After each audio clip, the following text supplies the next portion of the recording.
Hello and welcome. A big mystery in understanding how COVID-19 spreads is the role of superspreaders. It's quite clear now that all infected individuals do not spread the disease with the same intensity.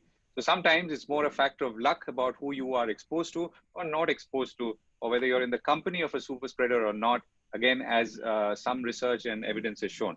So going a step further, is it possible to predict where a superspreader is likely to be and or it could be happening, and how do we bring it or our understanding of it into the realm of public health response?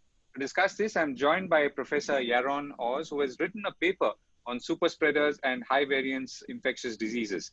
So Professor Yaron is the rector of Tel Aviv University, and he also has completed summa cum laude 2 BSc degrees in electrical engineering and physics. He also was a postdoctoral fellow at the University of California, Berkeley, and he's also worked as a staff member at the research institute CERN in Switzerland, and he joined the School of Physics and Astronomy at Tel Aviv University in 2001. Professor Yaron, thank you very much for joining us. So tell us about your understanding of how superspreaders or superspreading works. Right. So let me first explain why there are these superspreaders, and I will give you examples from other fields to understand something which is called the Pareto principle. For instance, it is well known that basically 20% of the people own about 80% of the money. It's the same thing that about 10 or 20% of the people own 80% of the citations to papers. So this is a phenomena of ordered systems. It's the same thing that is happening here in pandemics. About 10% of the people, sometimes people would say 5, there are all kinds of details. They are responsible for about 80 to 90% of the infections. So they are called super spreaders. And they are not only super spreaders in the sense that they infect more, they are also more susceptible to infection. So these are the ones who are getting infected very quickly, and they are also they infect others.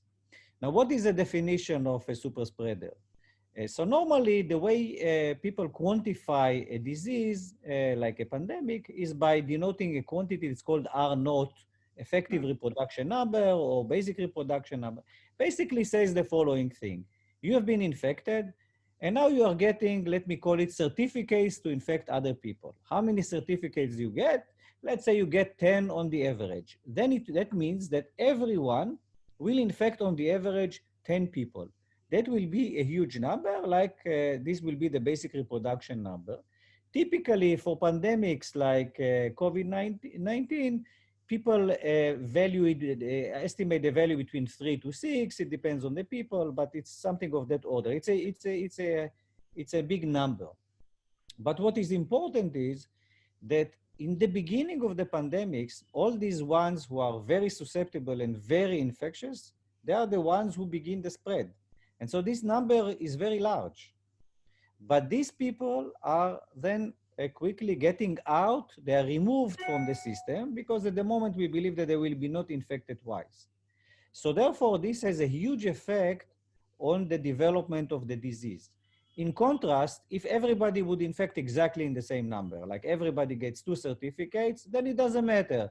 You remove these ones, the next ones will again infect at the same rate.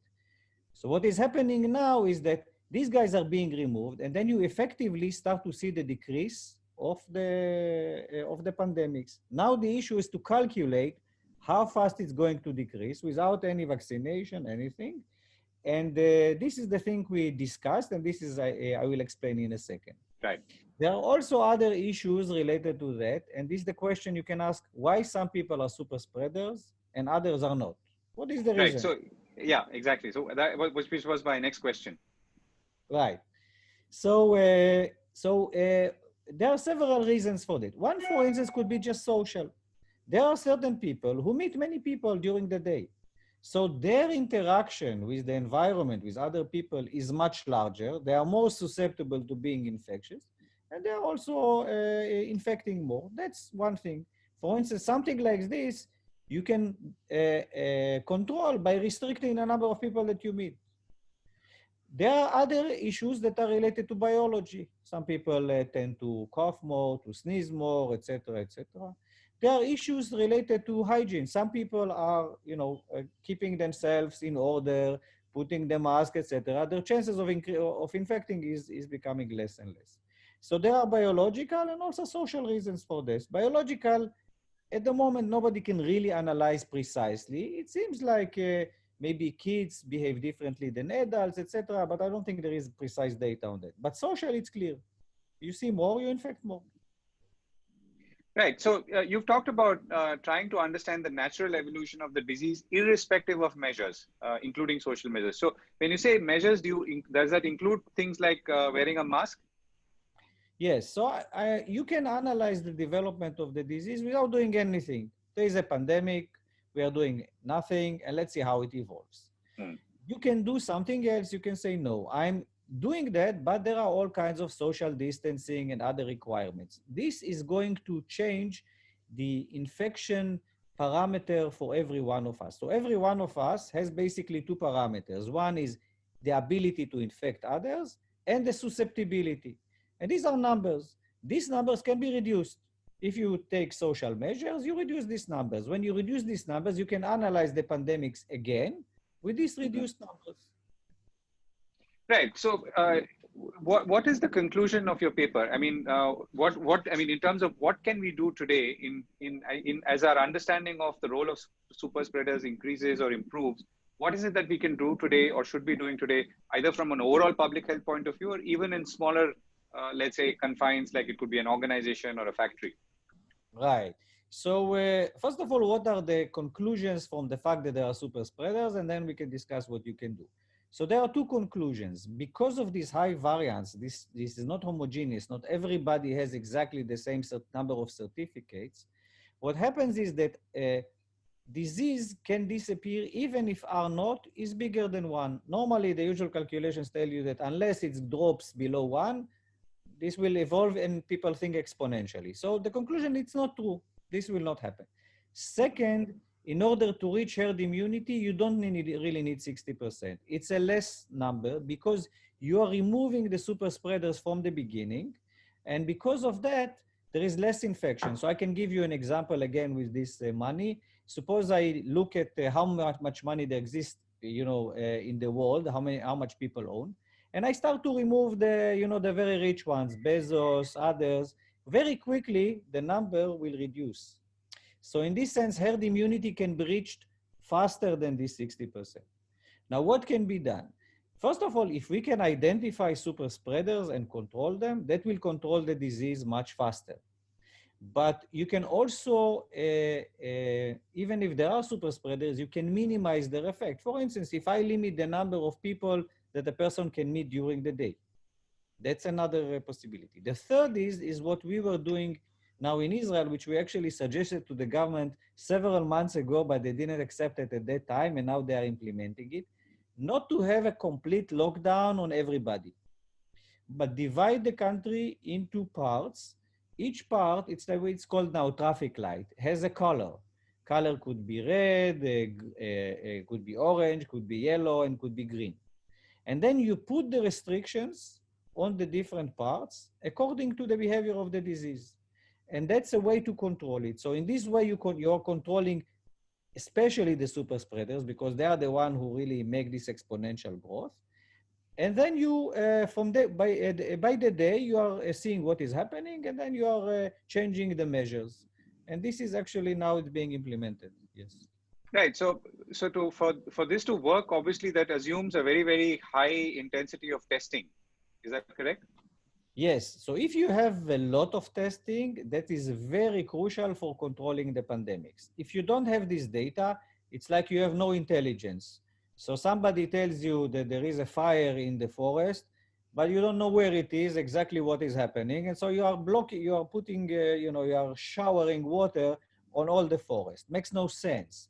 You need to have exact data, much more, So that's what we recommended as well. Many random tests, not just tests that are, somebody says, okay, I'm sick, please check me.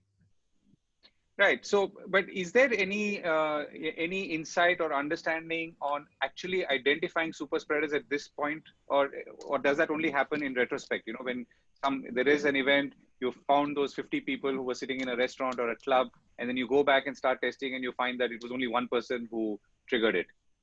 Right. So I think biologically we don't know yet. I don't think Right. there is a very so it's not at the moment it's not possible to say, okay, this guy, let's check him, he is a super spreader. We are not there. There is no really clear mark that tells us that. Right. But we do know from all these examples of like football games and others that one of the reasons that this happened was because there were many people accumulating at the same place. So the super spreader could act. So I think because we don't have really a clear biological marker at the moment, what we Right. should do is use the social tools to control it. Right, and speaking about that, this it's obviously in a way encouraging to know that maybe only 5 or 10% will actually spread, and therefore the probability of my being exposed to a super spreader is much less. But could that also make us, in a way, I mean, not focus on the right amount of prevention and make us lazy in a way? Yes. So no, I think because everybody, even if there is a distribution of this number of certificates, let's say 10, or I give you 10 certificates to infect others, if I take all these measures, I reduce these numbers for everybody. So I reduce for the super spreader, let's say from 10 to 6, and from the other one from 2 to 1. So in this sense, these are good measures because they have effect on everybody and especially also on the super spreader. So I think we should not be lazy on that. That is clear. Right. You've also published a paper on herd immunity, and this is my last question. So, how are you linking the two now? That I mean, are you reducing the number? You referred to it a little while ago. It may not be 60%. It may be lower. Any other mathematical insights into where that magical herd immunity percentage could be? Right. So the 60% was because people assume that everybody has exactly the same number of certificates to infect others. Because this is not the case and there is a distribution, the result depends on that distribution, how many certificates people have. And it can vary between 5 or 10% to 60%. And now the range is very large and it depends on the details of the pandemics. But it's definitely not 60%. It is significantly lower than that. But at the moment, there is not enough data to tell you whether it's 5 or 10. Now people say, okay, but there are certain cities where we think already 10% have been infected. So have we reached herd immunity? And the problem is that this is an open system. I mean, you don't close the city with this 10% infected and reaching herd immunity. You still allow flux of people from other places. And this is the difficulty. But I think it's a good thing to know that we don't really need 60%. We need much less. And so it is not impossible that we will reach herd immunity before we have a reasonable vaccination. Right. And when you say much less, is there a figure or? Yes, our numbers depend on the distribution. For instance, there is a very well-known distribution known as gamma distribution that people use to model these pandemics. For that one, it's between 5 to 10%. You're saying that at 5 to 10%, that's enough for herd immunity of Yes, infected people? If this is the right distribution that people identified. I'm hesitating because I'm not sure they have enough data to claim really that this is the one. But if this was the one, this gamma distribution with these parameters that people sort of try to estimate, this is less than 10%, yes. Okay. And I'm sure there would be others who have other views on it, and I'll come back at some point on that. So your research fields, Professor Yaron, are high energy particle physics, quantum field theories, and superstrings. How did you get into understanding or trying to understand the spread of COVID? Yes. So what happened was that around February, March, at that time, February, the government asked us to help in building a strategy to deal with the pandemics. So we took several academicians from different disciplines, data science, physicists, epidemiologists, economists, etc. And we prepared a report, and I was in charge of the mathematical analysis of what should be the mathematical way to control it. And this is where we proposed this thing of dividing the country into parts with colors and controlling it mathematically. And since then, we decided, let's think about this issue a little bit more. And so my two collaborators are actually from the computer science department, not from physics. And it turns out that this is actually, you know, a physical problem, like one of the physical problems we normally try to solve. That's how we got into it. So actually, turns out that at least in Israel, actually, I think all over the world, many different disciplines, because this became a very important problem, started to use their expertise in order to try to analyze the pandemics. Right.